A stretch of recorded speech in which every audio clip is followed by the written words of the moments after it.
I'm Jenny Spring. And we work with the Center for Collaboration, Motivation, and Innovation, a nonprofit founded in British Columbia with the mission of fostering empowered partnerships, building helping skills, and creating responsive systems that improve health and well-being.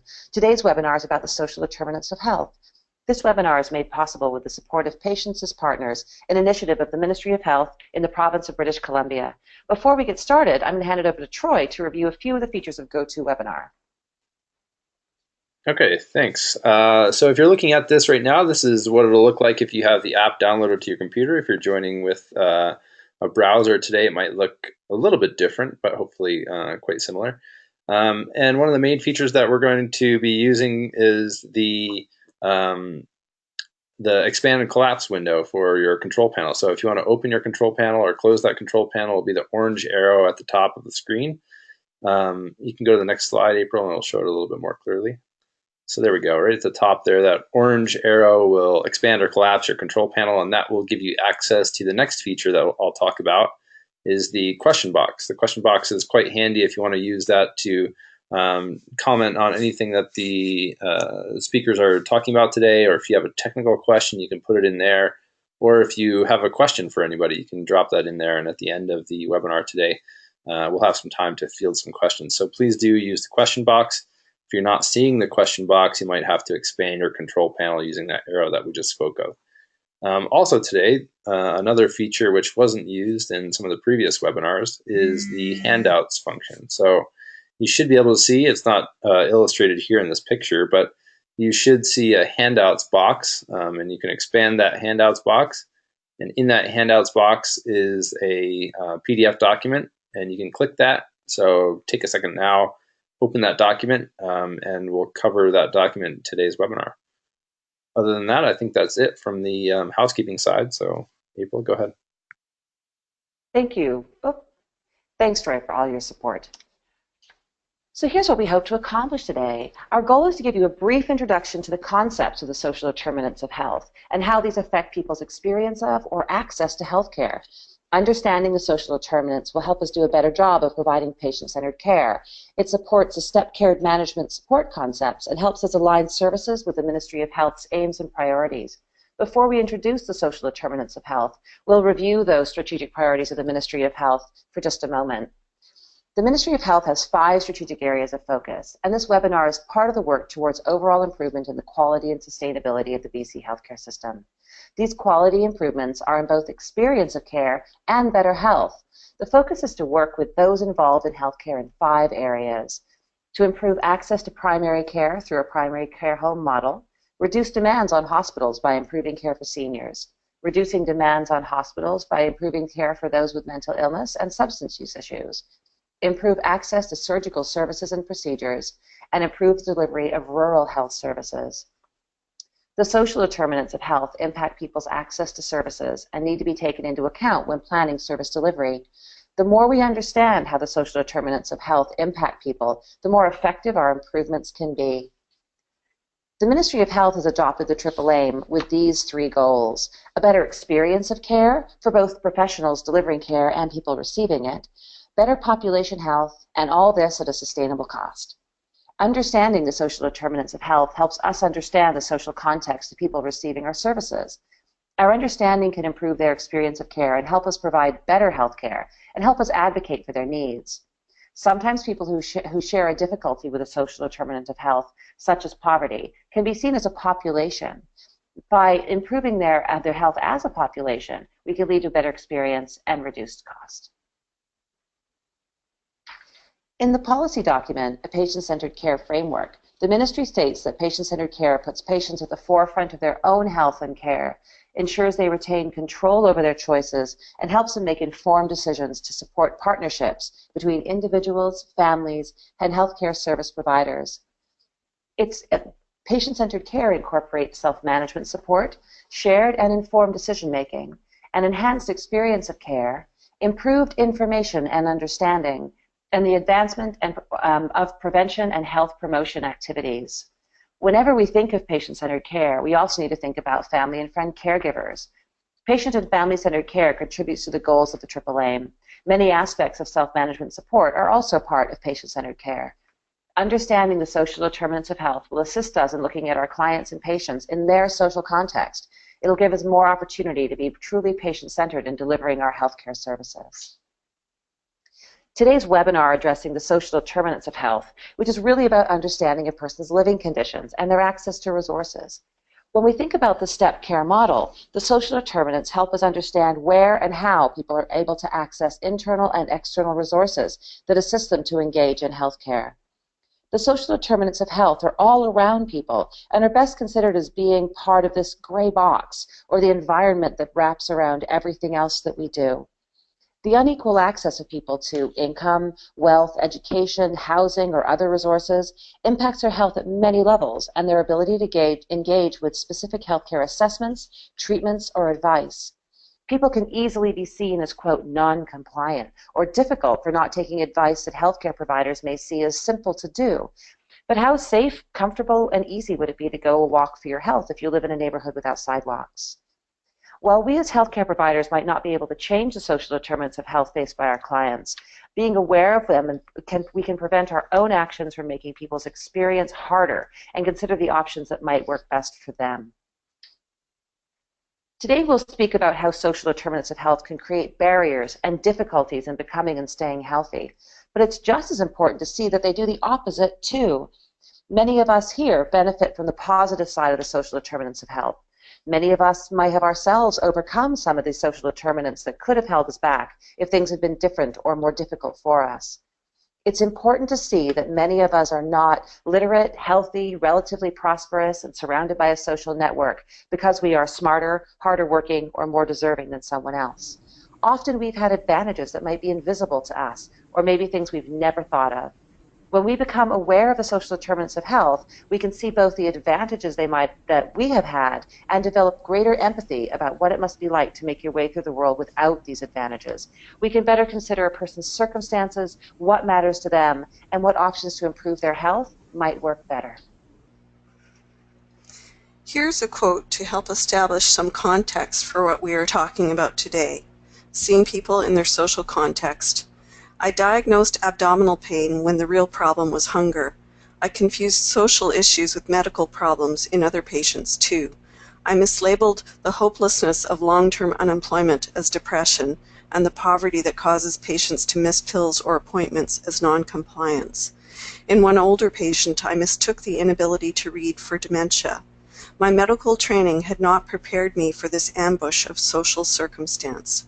Real-life obstacles had an enormous impact on my patients' lives, but because I had neither the skills nor the resources for treating them, I ignored the social context of disease altogether. Laura Gottlieb, MD. Some healthcare providers who are exceedingly well trained at the medical aspect of what they do may not have been given the training to spot when patients' lives or circumstances impact their care. It is also important to note when Dr. Gottlieb says, because I had neither the skills nor the resources for treating them, I ignored the social context of disease altogether. As healthcare providers, you will not be able to single-handedly resolve the social context of your patients, but by understanding it even a little and knowing how to ask about it, you can ensure that you provide patient-centered care and treatment options that truly work for them. As one example, you can shift conversations from non-compliance with medications to prescribing generic alternatives that may be cheaper, or discuss the impact of taking them only every other day. The story of Jason. This deceptively simple story taken from the Public Health Agency of Canada website speaks to the complex set of factors or conditions that determine the level of health of every Canadian. Why is Jason in hospital? Because he has a bad infection in his leg. But why does he have an infection? Because he has a cut on his leg and it got infected. But why does he have a cut on his leg? Because he was playing in the junkyard next to his apartment building and there was some sharp, jagged steel there that he fell on. But why was he playing in a junkyard? Because his neighborhood is kind of run down. A lot of kids play there and there's no one to supervise them. But why does he live in that neighborhood? Because his parents can't afford a nicer place to live. But why can't his parents afford a nicer place to live? Because his dad is unemployed and his mom is sick. But why is his dad unemployed? Because he doesn't have much education and he can't find a job. But why?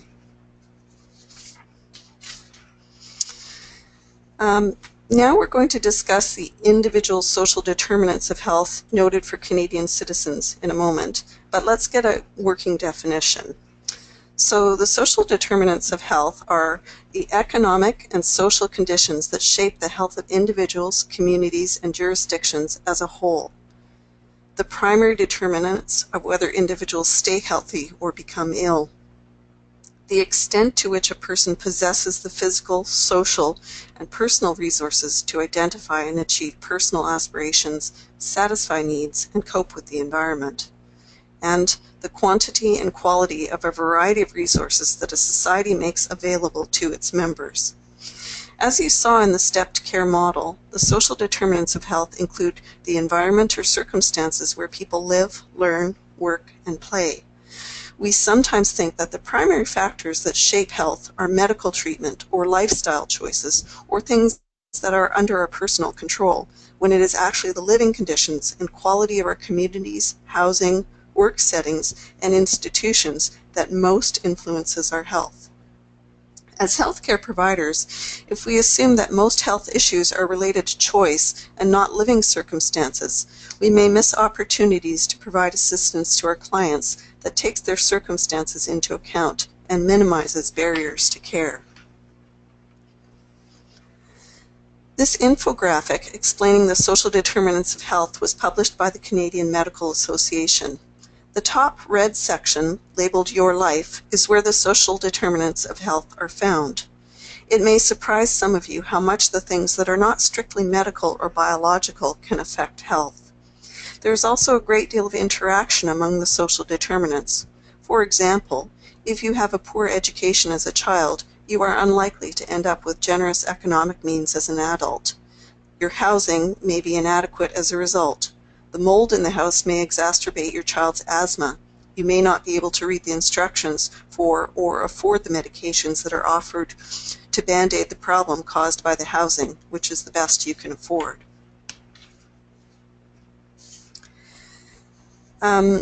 The August 2016 edition of the Journal of the American Medical Association had several articles in various sections focusing on the social determinants of health, such as housing, socioeconomic status, and access to healthy foods.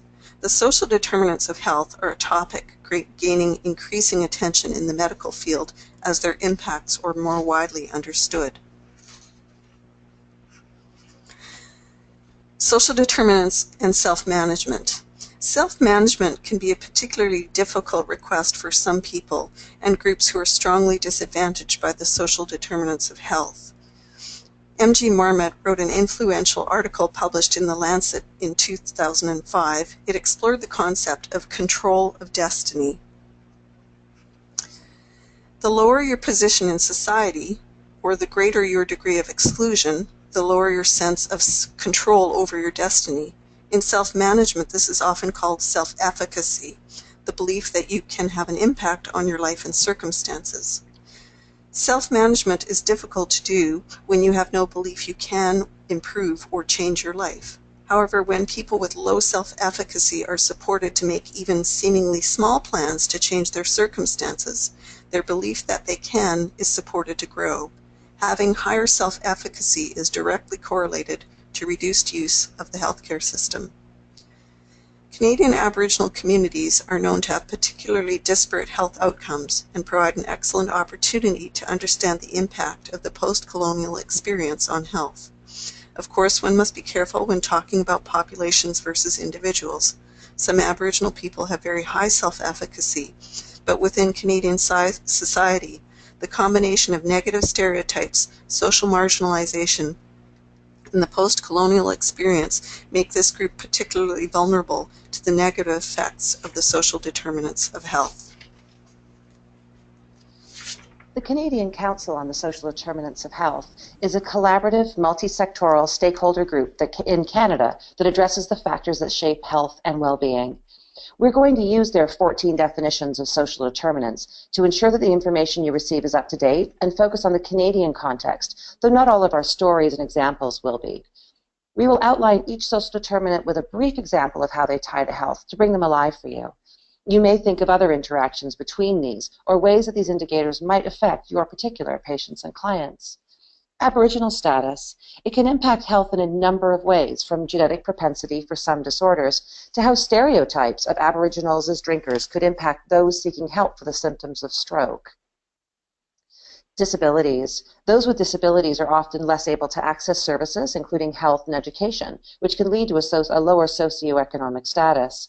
The early life has an enormous effect. We know that the life of children well before school age has a huge impact on their development. A child that's not read to, perhaps by a parent who cannot read themselves, does not have adequate nutrition, or is raised in unstable housing, can be stunted by the experience. The Adverse Childhood Experiences Study, or ACEs, links early childhood trauma with increased incidence of mental health and chronic physical health issues, such as cardiac problems or diabetes. And education. The child in this example of early life, or any child whose family is facing homelessness or instability, a child in a household of low literacy, or all of these, can sometimes, but not always, reduce their engagement with education. Education is tied to a reduction in poverty, which is the most powerful social determinant of health. Employment and working conditions. Some workers, often those with lower education, are engaged in industries with higher rates of employment-specific diseases, industrial accidents, or cultures that don't support health, such as smoking, which is common among road crews. Food security. This can be an economic issue, or access to enough food, or access to good quality food, or it can be a more complex one, where housing, economics, transportation, and education all combine in what's known as a food desert. The Canadian Environmental Health Atlas defines these neighborhoods where access to healthy, whole, fresh foods is limited or non-existent, especially for those without access to a car, as food deserts. Corner stores or fast food restaurants fill the void. This is traditionally thought of as happening in poor neighborhoods, but it can be a problem in gentrifying ones as well.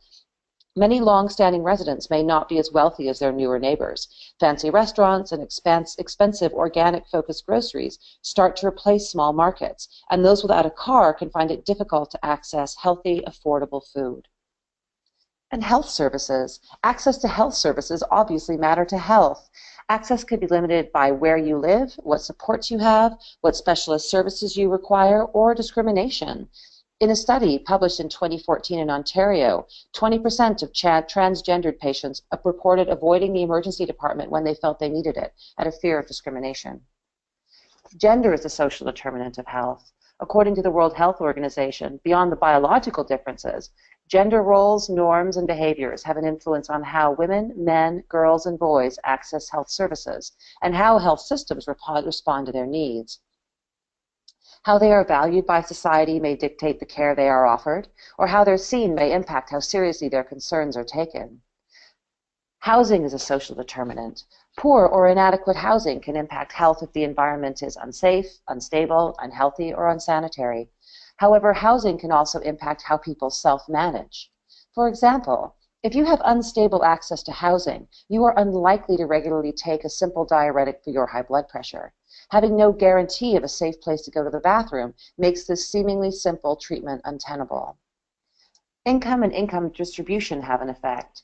Poverty has an obvious impact on health, from the ability to afford a bus trip to the doctor to the ability to afford a medication, services, or good quality food. Income distribution matters also, as countries with the largest gaps between the very rich and the very poor also see the largest gaps in health between these groups. Race has an impact on health. If all healthcare providers look different from you, and you perceive your culture as being disregarded or discriminated against, you will be less likely to seek care. Race can also be, sadly, a population-wide indicator for access to education, safe housing, and many of the other determinants.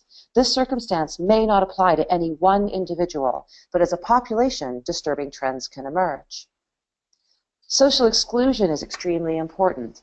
Having a strong social network, regardless of the wealth of that network, is linked to improved health.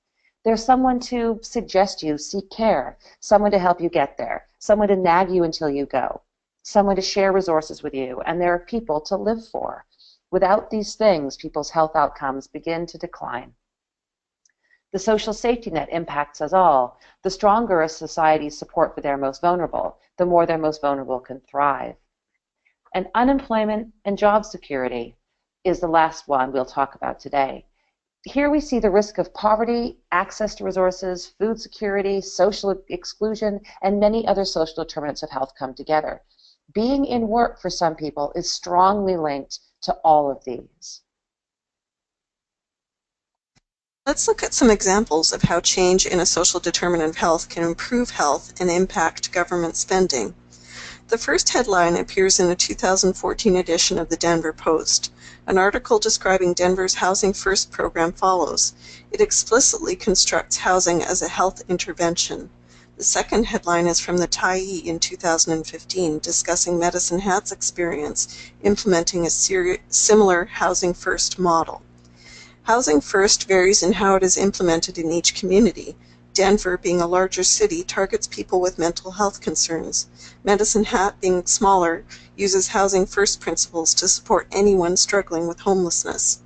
Regardless of the target audience, the idea is the same in that there are no barriers or requirements to access housing, because stable, safe housing is a required foundation for any other treatment. Traditional housing programs may first require somebody be in treatment for mental health or be sober for a set number of days. The program sees housing as the first essential element of improving someone's mental and physical health, not psychiatric appointments, not physical exams, not detox or prescription medications, but stable and supported housing. When residents move in, they are offered wraparound services, including all of these things, but the housing comes first on the principle that without safety, clean water, a toilet, adequate sleep, and the rest, the other services are unlikely to succeed. Denver states this program saves it an average of $31,000 per resident per year. They see 95% of their tenants who struggle with mental illness still securely housed after 1 year. Canadian cities using this model often cite $35,000 per resident per year. Those savings, regardless of location, come from reduced use of emergency health services and reduced interactions with the justice system.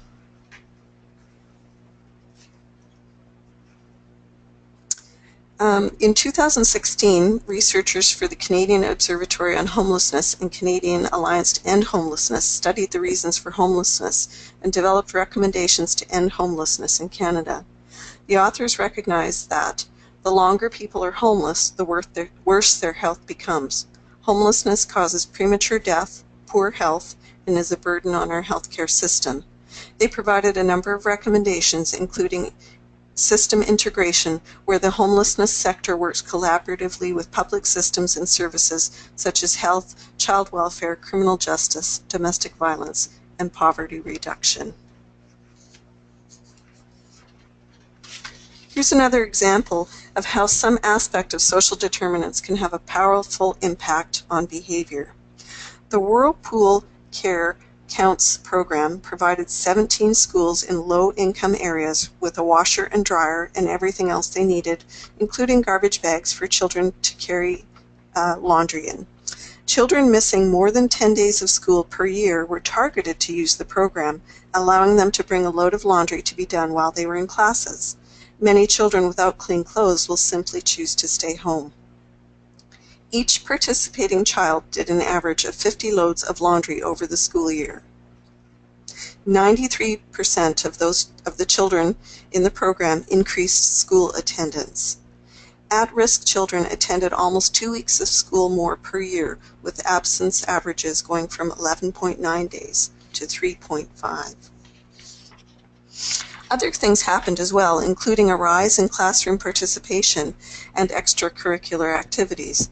The principal and teachers were amazed at the results, noting that there are things they can do to assist children to thrive at school, such as free breakfast clubs, free lunches, and connections to social services. But this fix was so simple once it was in place and impossible to address before it was. 4,000 children drop out of school every day in the U.S.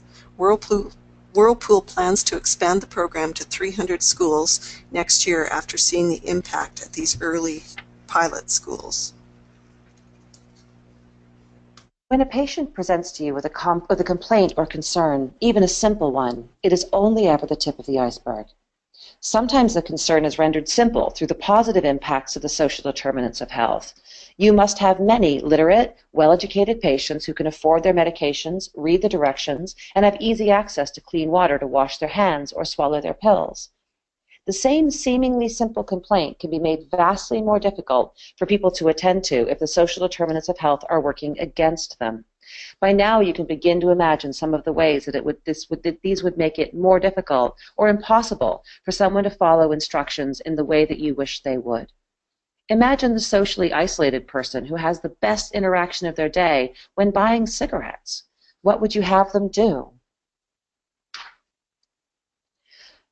Sometimes it's really obvious when the social determinants such as housing are at play with your patients, such as the 35,000 of us who live on the streets or in shelters in Canada.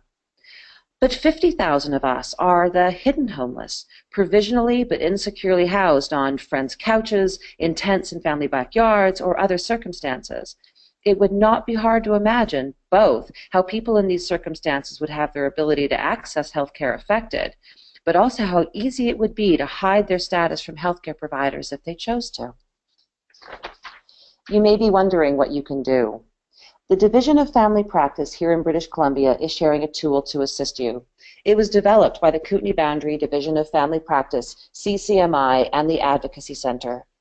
This was designed to support primary care providers, especially physicians, to determine if poverty is an issue for their patients and clients. However, it can be used by many kinds of providers in many contexts. Because so many of the other social determinants of health can be tangled up in poverty, it's suggested that this is the most significant one to screen for. You can search the internet for BC-wide Poverty Intervention Tool, or you can download it here. It's attached as a handout to this webinar. It contains specific questions you might want to ask patients. While you may pay attention to certain demographic groups, such as young families, the elderly, or Aboriginal patients and clients who are vulnerable to the social determinants of health, you could also consider applying universal precautions and normalizing screening by using it for everyone. There's also a list of resources for patients and a list of resources for providers included in the document. These are the reasons given in the Poverty Intervention Tool to consider screening for poverty among your patients and clients. Poverty affects health on a gradient. There's not just one health poverty line. Poverty is not always apparent. We need to be proactive. According to Stats Canada, poverty is pervasive in BC, which has the highest poverty rate of 15.3% and the highest child poverty rate of 18.6%. People with low socioeconomic status are more likely to be hospitalized for conditions where hospitalization could have been avoided with early disease management. These are the steps you can take to address poverty as suggested by the tool. We'll discuss each of them in a little more depth.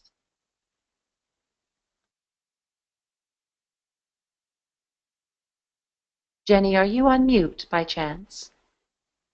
Thank you. You're welcome. While healthcare providers cannot single-handedly fix the social determinants of health, knowing how your patients and clients may be affected by them can shift the conversations you have and shift how you practice. Screen everyone, regardless of age, ethnicity, or medical status, by asking, do you have enough money for food after paying your monthly bills? Don't just ask people you assume may struggle with finances. People may be doing everything they can to cover up their struggles with money. Asking everyone also normalizes the idea that poverty can affect health, which is important for raising awareness. Poverty is just as much a risk factor as family history. Knowing that poverty generally leads to poorer health outcomes may lead you to be more aggressive in early treatment or testing. It may also shift your conversations from ones about non-compliance with your orders to ones with how to balance the need for care with the reality of your patients' and clients' lives. While it isn't your role to ensure complete enrollment in services that are available, making sure that people know what they are entitled to can help. The tool includes a list of services that can help your patients and clients if they are aware of them. To conclude, let's return to this infographic by the Canadian Medical Association. We have spoken today about what the social determinants of health are in the Canadian context and how they interact with each other to create a huge part of why people are healthy or unwell. Healthcare providers can't be expected to address all of these issues for their patients and clients. However, knowing that the social determinants of health may be in play can move conversations towards care plans that can work for both of you. The poverty screening tool shown to you and available for download through the Divisions of Family Practice or through this webinar is one way that you can start to think about how to support your patients and clients to balance the realities of their social determinants of health with the excellent care you have to offer them. Thank you so much for taking time to watch this presentation.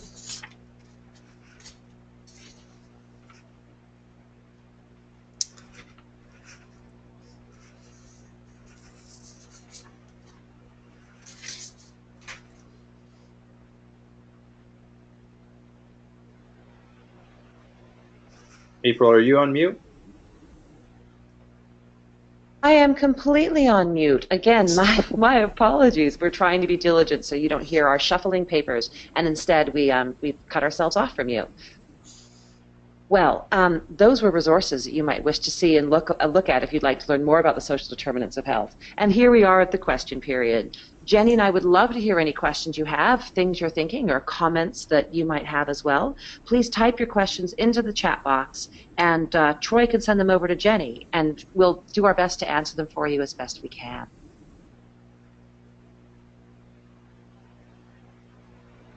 And there's one question that came in, and it says, how important is gender in assessing social status?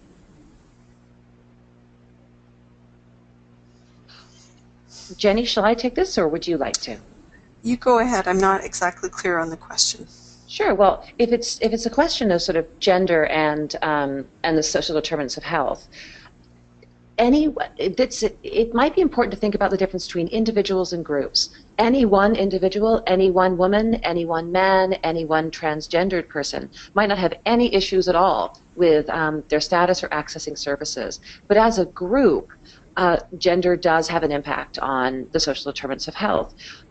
Women tend to make less money than men. Women tend to bear the consequences of family caregiving more than men.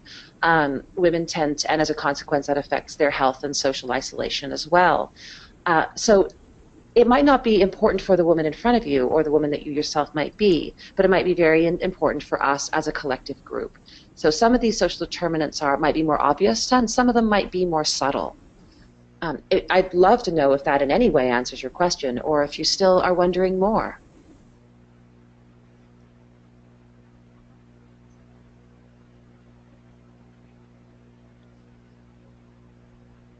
I'm not seeing any other questions other than just functional ones. And one of the questions was, if you've missed today's presentation, will it be recorded and made available? And the answer is yes.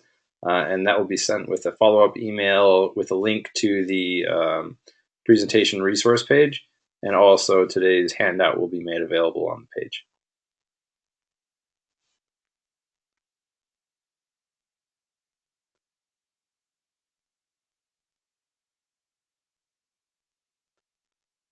So the social determinants of health can give us a lot to think about in working with patients and clients.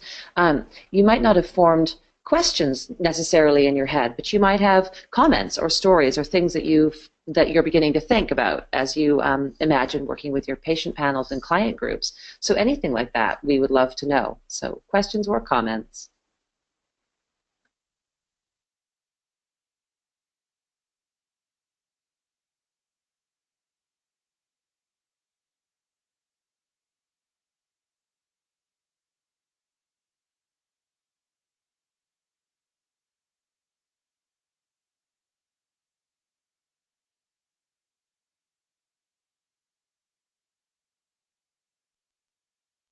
And I'm not seeing anything else coming through.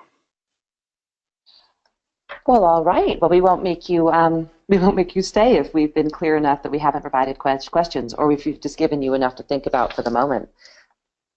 So we'd like to encourage you to learn more about the social determinants of health. You can do so by contacting your Patients as Partners lead in your health authority, by contacting CCMI, or by exploring any of the resources that were listed earlier.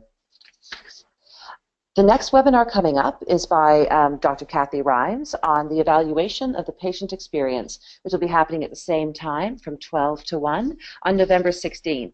And we encourage you to attend that one as well. As always, we welcome your feedback. You'll receive a survey after this webinar, and please participate in order to help us understand what we're doing well and what we could improve here at CCMI.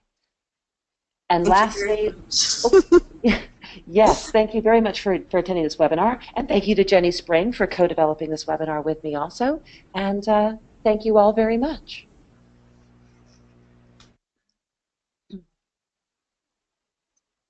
Thanks all.